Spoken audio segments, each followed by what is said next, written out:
Hello everyone, welcome to our second session on C programming language. In the previous class we have seen what is a programming language and why we have to learn it, what are the different types of programming languages. We have seen about different types of programming languages with the translators also, like assembler, compiler and all that. And then we have also seen what all things we are going to learn in this series. Okay, in this series you are going to learn in C programming language, you are going to learn all these components, and we have seen about why a data type is required. I mean, what are the characteristics, what are the characters set in the programming language, and what is data type, why data types are required, what all characters are there, all these we have seen, right? Hope it's very clear, there is no confusion in this. And related to primary data type, so about primary data type I have told you about char, int, float and double.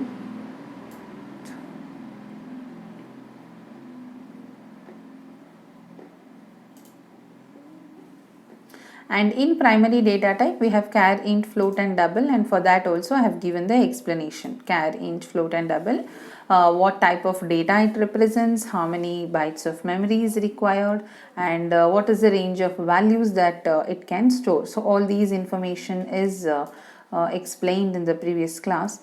Today we will see what are reserved words and what are identifiers and how to define them, and why is that particular range of values are applicable. So these things we will learn today. Okay, fine. So let's start. So for the first one, first topic for the day is the reserved words, or also called as the keywords. So reserved words or the keywords. Okay, so these are predefined words.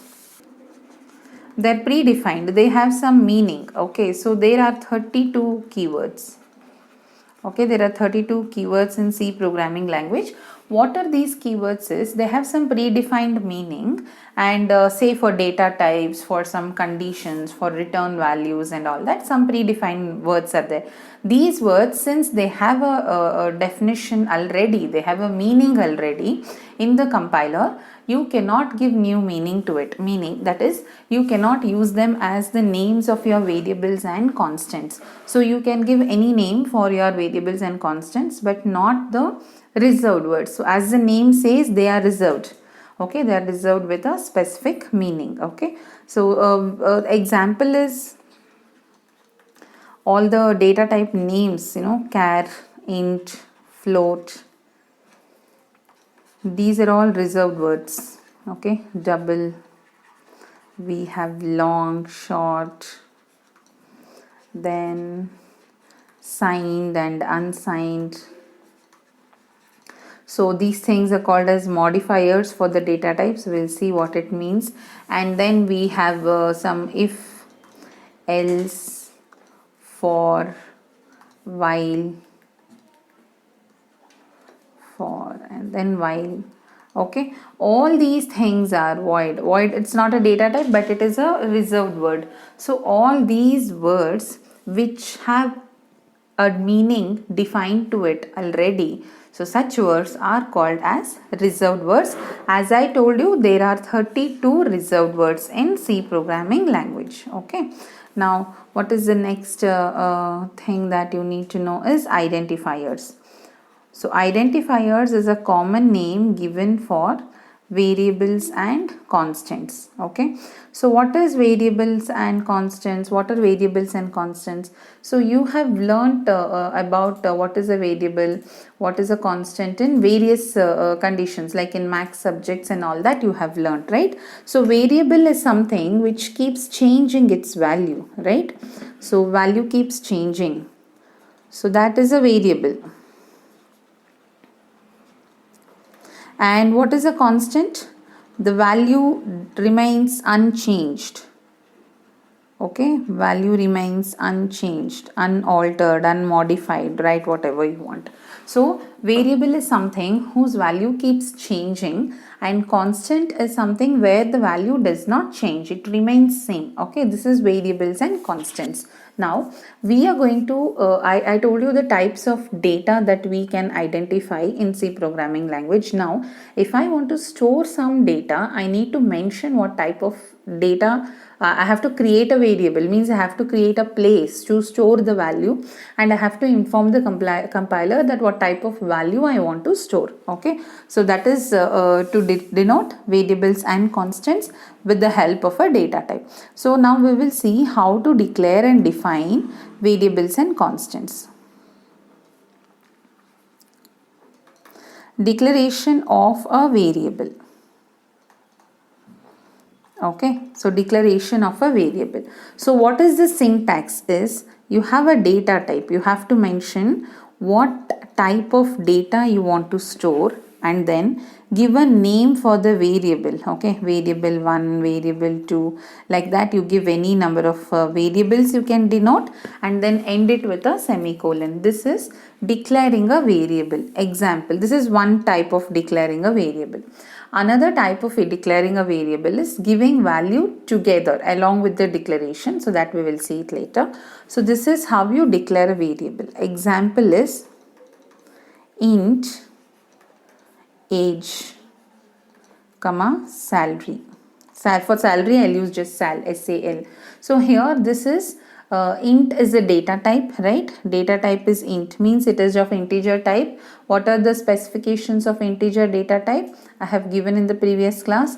Int means integer data, it requires 2 bytes of memory. Range of values is given here. It means I have declared two variables here, age and sal. Both are of integer type, means 2 bytes of memory is allotted for age also, sal also. Okay, and we can store values in that. So this is variable name 1, variable name 2. You can write any number of variables, or you can write simple one variable also. So float avg. So only one variable I have written. Character, gender.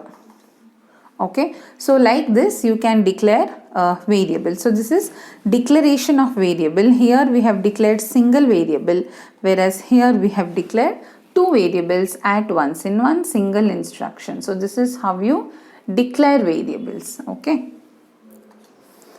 so what happens when you declare a variable is int is a data type which requires 2 bytes. You are telling the compiler that you are going to use two variables in this program, and the names of the variables are age and sal, and their data type is int. Okay, so 2 bytes of memory is allotted for the variable age.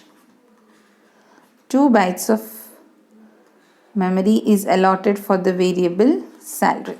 Okay, so here how much bytes of memory is allotted? 2 bytes of memory is allotted.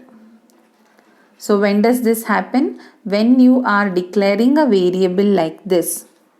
When you are declaring variables like this, the compiler will allot some memory, and it will give that memory location this given name. So it is int. It means it requires 2 bytes.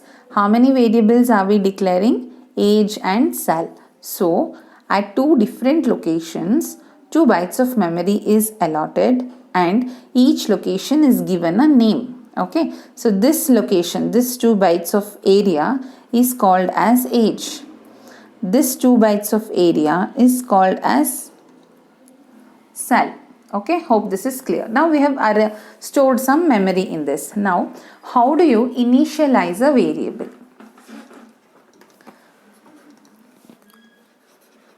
Initialization of a variable. What do you mean by initialization? It means assigning a value we've declared variable. Now we need to assign values to it, right? See, when you solve a max problem, like when it is some data is given, the first way how you start your solution is let x and y be the cost of the pen and pencil respectively. Like that you will write, isn't it? So when you write like that, it means x is the cost of pen and y is the total cost paid. So something like that, you are denoting those variables to denote some quantity, isn't it? So here you have declared a variable. In this variable you need to assign a value, means to store a value we need a variable. Okay, I have created variables. Now I need to store value. To store value you have to use assignment expression. So we will get into detail of assignment expression later when we solve operators and expressions. So as of now you have to understand. So when you declare a variable, it means you are creating a memory. Okay, you are creating space in the memory to store some value.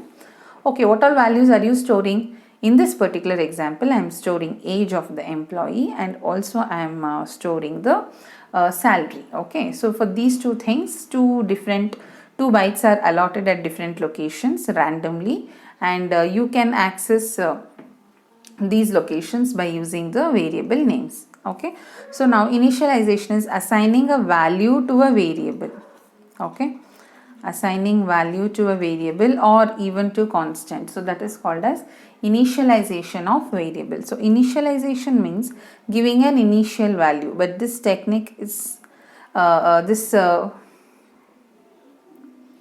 initialization means giving an initial value to a variable. So you can even give a new value or you can modify existing value also. Okay, so example is, you have the data type, you are not going to write here.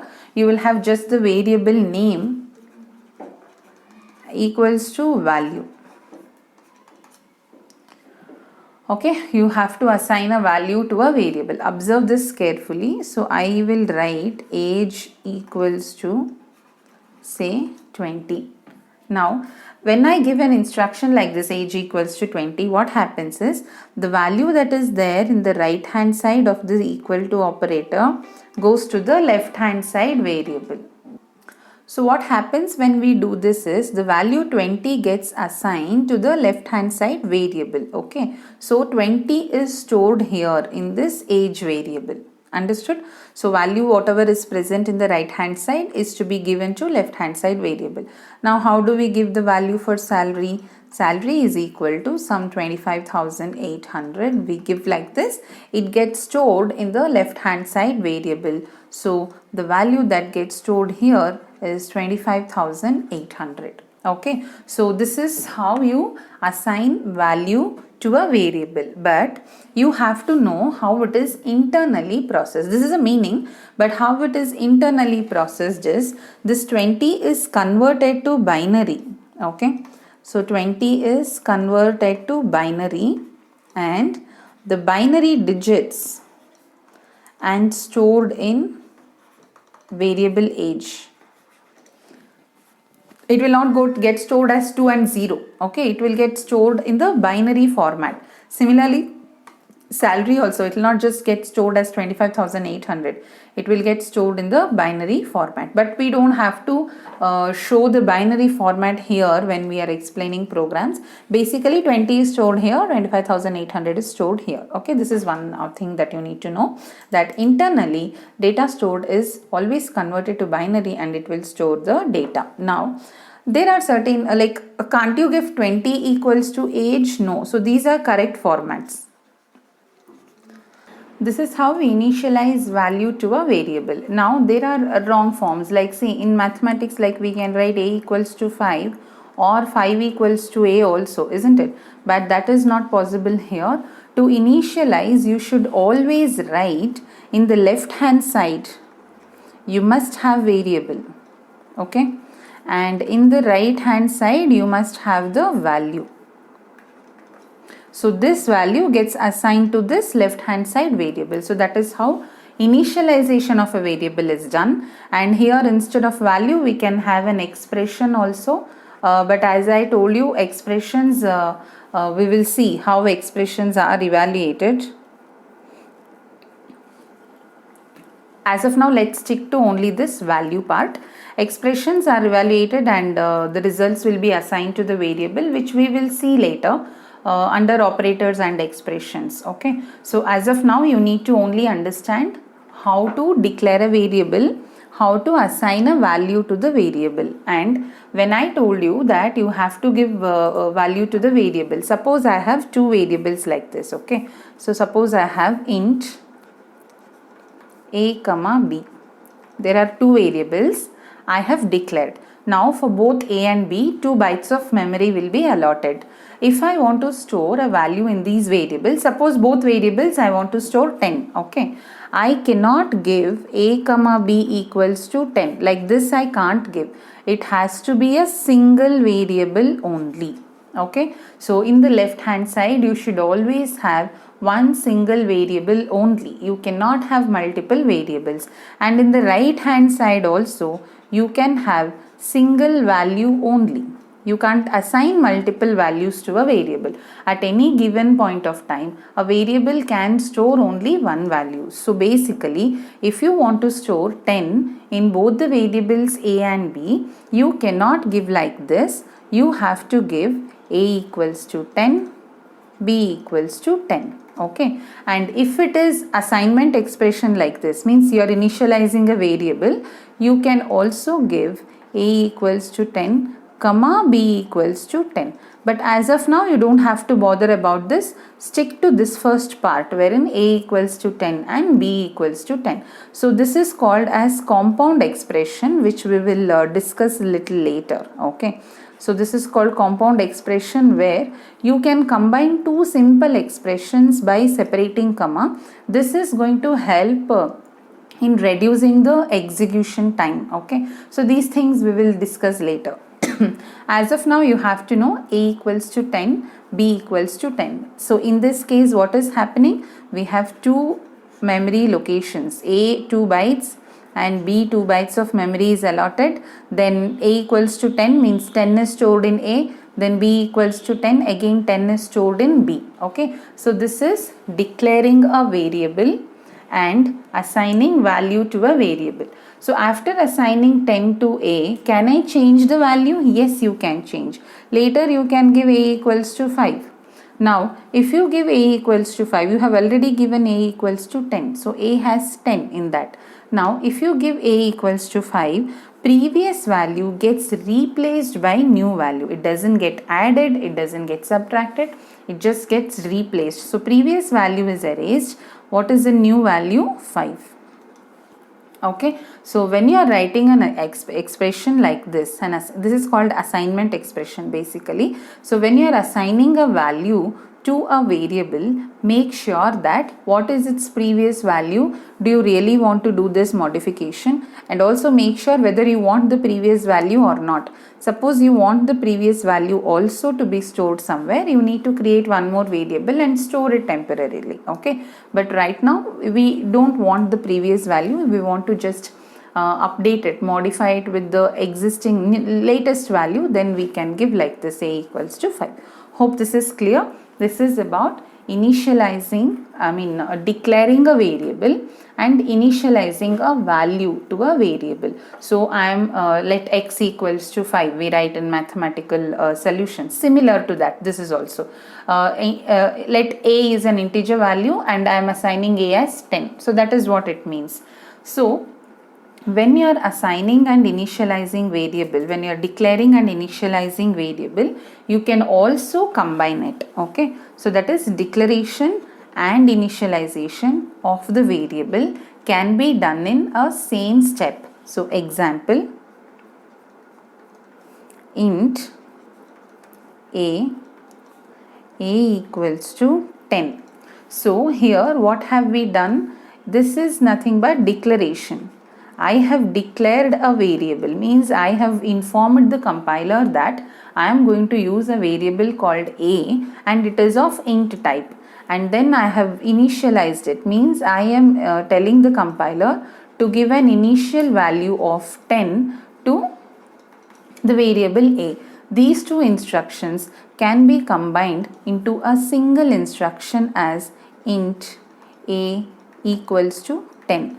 So this is also a valid instruction wherein you are assigning value to a you are declaring a variable. So when you declare a variable, memory gets allotted, and along at the same time you are also assigning a value to it. So these two instructions are same as this one single instruction. You can give like this or like this, both are correct. Okay, even in this case, later if you want, you can even change the value. If a is there, you can put it as a equals to 5 later, that is possible. Okay, variable, that is the reason it is called variable.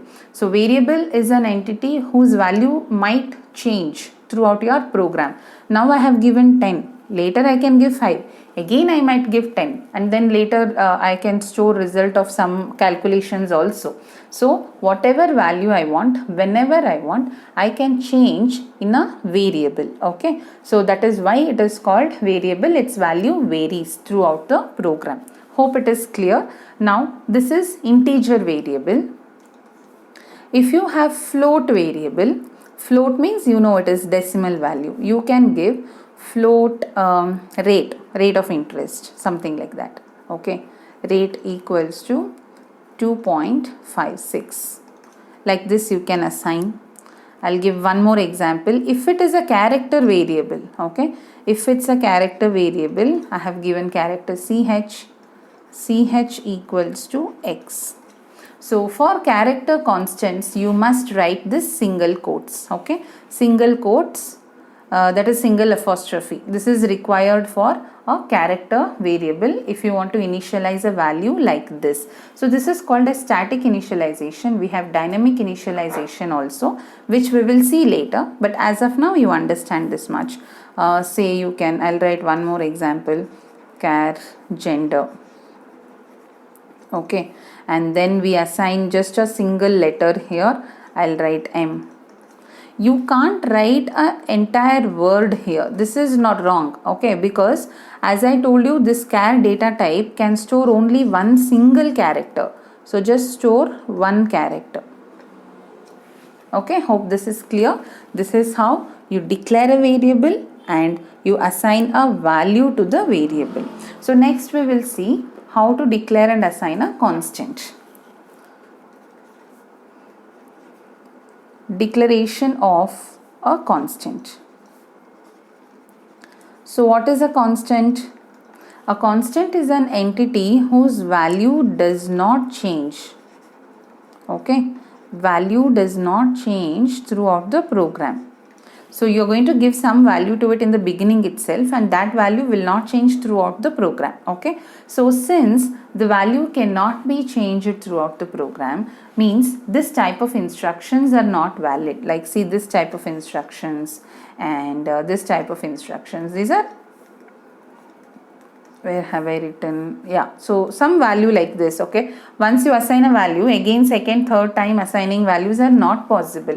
So that is why it is called a constant, right? So if you, since you can't change the value, your declaration and initialization is not done in two steps. It must be done in the same step. Okay, write that as a note.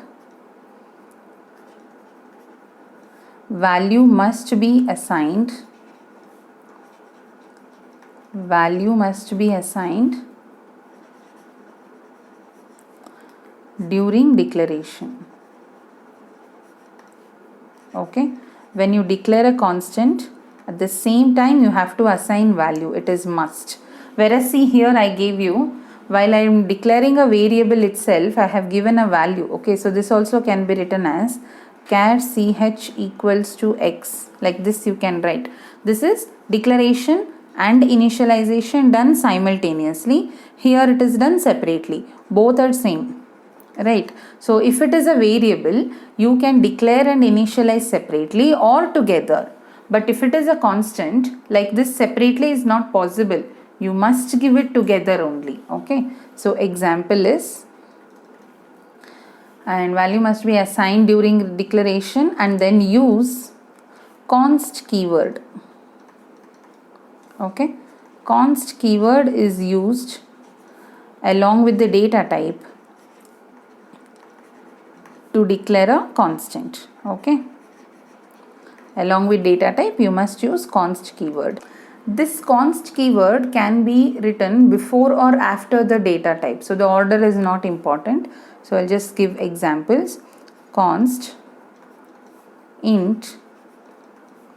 Usually we give constants in capital letters, but it's not mandatory. Const int size equals to 10. Okay.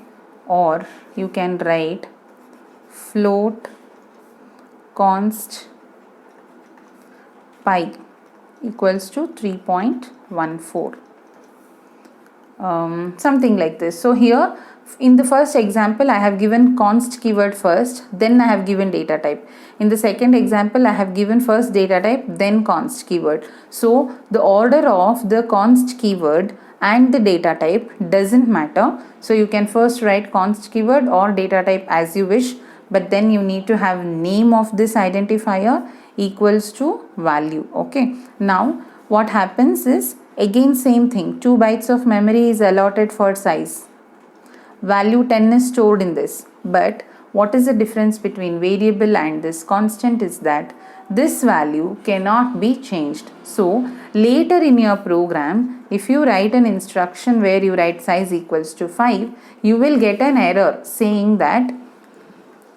So later in the program, if you write size equals to 5, then you will get an error saying you cannot modify value of a constant, or size is a constant which cannot be modified. Like that you are going to get an error. Okay. So in this case pi, for pi 4 bytes of memory is allotted and 3.14 is stored here. Okay. So what is the difference between variable and constant now? When you are declaring a constant, we use the const keyword.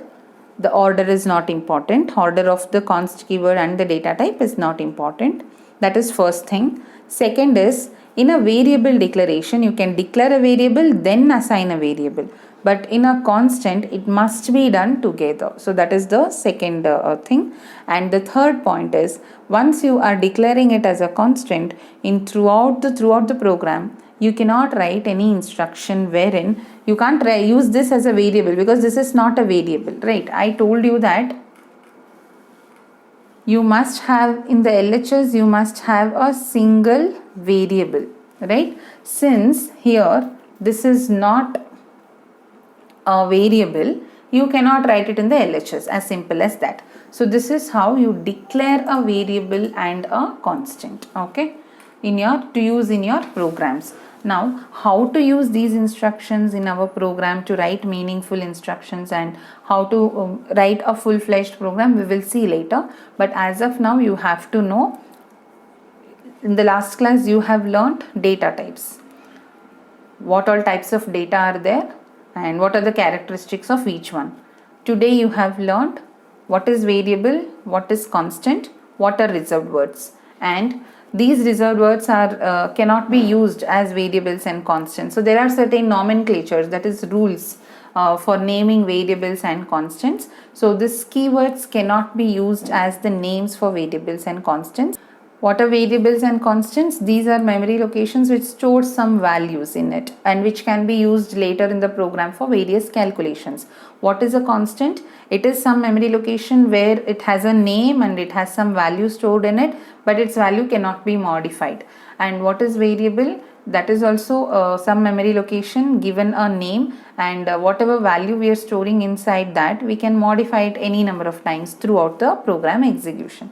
So this is how you declare variables and constants, and this is how you are going to assign the value to a variable and constant. So hope this is clear. There are certain rules for naming variables, so I'll just write naming rules. You can refer any of your textbooks or reference books. You have a lot of rules, but main things you need to know is the variable or constant. Basically it's a identifier. Identifier is a common name given for variables and constants. So identifier name cannot be a reserved word. Means I told you there are 32 reserved words, right? Those words you can't use as variable names because they already have a meaning. Okay, you can't use it as variable names. So that is first thing. And cannot start with a number. Okay, this is cannot start with a digit. Okay, this is the second rule. And it cannot have any other special characters, so it can contain, that is the variable or the constant name can contain digits 0 to 9, alphabets small a to z and capital A to z, and underscore. Underscore is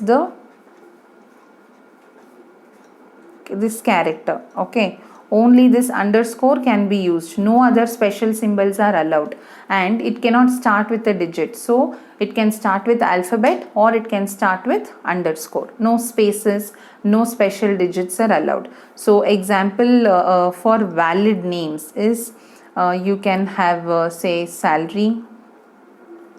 Okay, then you can have something like previous salary.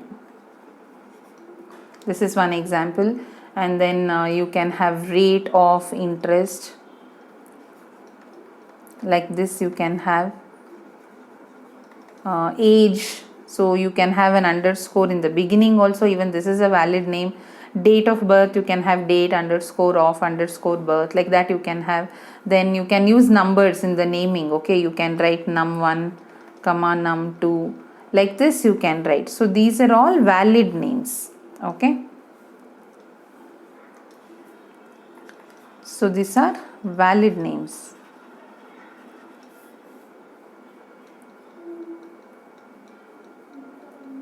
Next we will write invalid names examples. Okay, examples for invalid names are something like 1n or one name, like first name and last name. If you want to write, you can't write one name two name. Okay, like first name second name, this is wrong. Like this you can't write, that is it cannot start with a digit. So that was one of the conditions. It cannot have some other symbols, like you can't write previous dot salary, this is not allowed. Okay, this is also wrong. You can't have space, previous space salary. So all these things are wrong. It cannot start with digit, it cannot have any other special symbols other than underscore. You cannot have this hash, dollar, anything. So all these things are not allowed. Okay, these are invalid names. Okay. Okay, this is about variables and constants and the naming conventions. In case you have any doubts, you can mention in the chat box or in the comment section. I will reply to it. And in tomorrow's session, we will see basic input output functions. Okay, so this is what we have discussed, right? So character set, data types, identifiers with variables and constants. So these three things are done. In the next class, we will see what are basic input and output functions, and once that is done, we will be starting with writing basic programs. Then all these things makes more sense to you, and then we will also see about signed and unsigned data and how to modify the characters and why exactly that particular range. All these things slowly, one by one, when we are learning programs, we will discuss, and you will get complete in-depth understanding. So make sure you don't miss any of the classes, and keep attending all the classes. So if you have not yet subscribed to the channel, make sure you subscribe to the channel and also turn on the notifications. It's very important. And we have seen our YouTube analytics, around 75 to 80% of the people who are watching haven't subscribed. So please subscribe to the channel. Also turn on notifications so that you get updates on all our upcoming videos. We also have aptitude classes in the channel itself. So if you are interested, you can have a look at them. And if you want notes for these classes, you can join the Telegram channel link that is mentioned in the description, and also refer these videos to your classmates and other friends also who are preparing for placements and all that. Okay, see you all in the next class. Bye bye.